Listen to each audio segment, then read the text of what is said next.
বলে আল্লাহুম্মা আমিন। আল্লাহু আকবার, আল্লাহু আকবার, লা ইলাহা ইল্লাল্লাহ, আল্লাহু আকবার, আল্লাহু আকবার, লিল্লাহিল হামদ। আল্লাহুম্মা আমিন।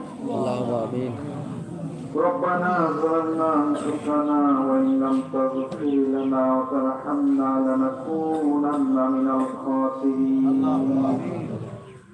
ربنا لا تزغ قلوبنا بعد إذ هديتنا وهب لنا من لدنك رحمة إنك أنت الوهاب. أنت ولي في الدنيا والآخرة توفني مسلما والحقني بالصالحين. আল্লাহ তাআলা তোমার বিশাল এই আসমানের নিচে বিস্তীর্ণ জমিনের উপরে গোটা এক মাস সিয়াম সাধনার পরে আজ ঈদুল ফিতরের দিনে এই এলাকার সমস্ত মানুষদেরকে নিয়ে ঈদের নামাজ